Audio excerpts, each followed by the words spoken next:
अस्सलाम वालेकुम वरहमतुल्लाहि वबरकातुहू।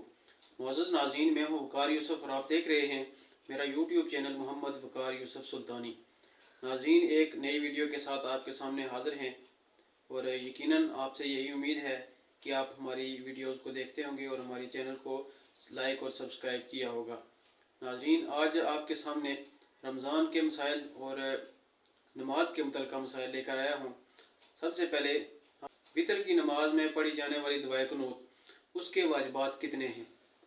तो नाज़रीन किराम, वितर की नमाज में आखिरी रकत तीसरी रकत में पढ़े जाने वाली दुआए कुनूत के दो वाजिबात हैं। सिर्फ ये वितर के वाजिबात नहीं हैं बल्कि सिर्फ दुआए कुनूत के वाजिबात हैं। नंबर एक ये कि दुआए कुनूत पढ़ने से पहले तकबीर कहना, अल्लाहु अकबर कहना। तो इसमें हाथ ऊपर उठाना वाजिब नहीं है बल्कि सिर्फ तकबीर कहना वाजिब है, अल्लाहु अकबर कहना। बाकी की नमाज, कोई भी नमाज हो और उसका कोई भी रुकन हो, वहाँ पर अल्लाहु अकबर कहना, समी अल्लाहु लिमन हमिदा कहना, ये वाजिब नहीं है। लेकिन वितर में अल्लाहु अकबर कहना वाजिब है और हाथ खड़े करना यानी हाथ कानों तक ले जाना, ये मुस्तहब अमल है। और अगर ऐसा नहीं करेंगे तो हमारा वाजिब रह जाएगा और सजदा साहब करना पड़ेगा। इसके साथ साथ जो दूसरा वाजिब है वो है दुआए कुनूत पढ़ना। अगर आपको अल्लाहुम्मा इन्ना नस्तईनुका ये वाली दुआए कुनूत आती है तो आप ये पढ़ेंगे। अगर बिलफर्ज किसी को, बंदे को बशरी कोताही के पेश नज़र उसको ये दुआ नहीं याद हुई या वो याद कर रहा है और अभी तक उसको मुकम्मल याद नहीं है, तो वो रब्बना आतिना फिद दुनिया वाली दुआ पढ़ सकता है।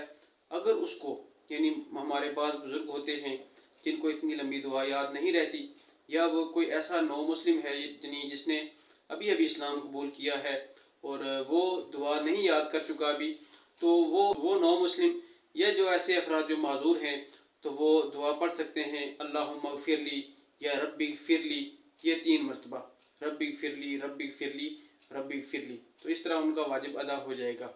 लेकिन एक मुसलमान के लिए ज़रूरी ये है कि वो दुआए कुनूत को अच्छे तरीके से याद करे और इसके तमाम जो सीगे हैं और उनके अल्फाज की अदायगी ये बहुत ज़रूरी है। हमारे अल्फाज की अदायगी इसका ख्याल नहीं रखा जाता, तो मेरी आप सबसे गुजारिश ये है कि किसी अच्छे आलिम दीन से आप अल्फाज की अदायगी और पूरी नमाज आप इस तरह से सीखें कि आपकी नमाज में कोई गलती ना हो। ऐसा ना हो कि आप सिर्फ मशक्क़त करने वाले हों और आपको सवाब ना मिले। आज हमने ये सीखा कि वितर में पढ़ी जाने वाली दुआए कुनूत के दो वाजिबात हैं। एक ये कि तकबीर कहना, अल्लाहु अकबर कहना, और दूसरा ये कि दुआए कुनूत पढ़ना। इस बात को आप याद रखेंगे, ये निहायत ही अहम शरई मसला है। और शरई मसाइल के बारे में उलमा का ये कौल है कि पूरी रात नवाफिल पढ़ने से बेहतर है कि बंदा 2 फ़िक़ही मसाइल सीख ले। तो लिहाजा ये मसाइल आपने याद रखने हैं।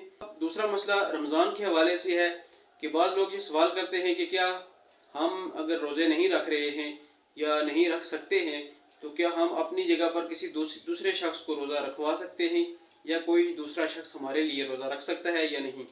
तो याद रखें कि फ़िक़्ह हनफ़ी में ऐसा करना बिल्कुल जायज़ नहीं है।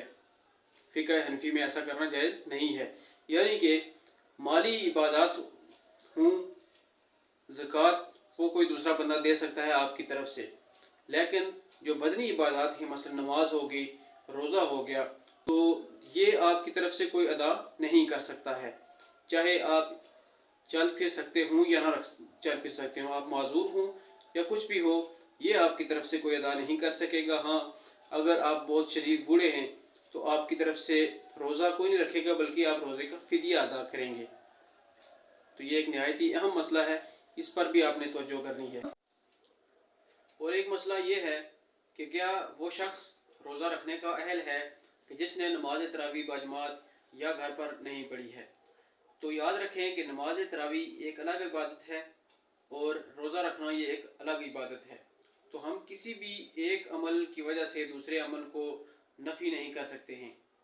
तो इसलिए जिस शख्स ने नमाज तरावी नहीं पढ़ी वो रोज़ा रखेगा, क्योंकि रोज़ा रखना फ़र्ज़ है और तरावी सुन्नत मौक़िदा है।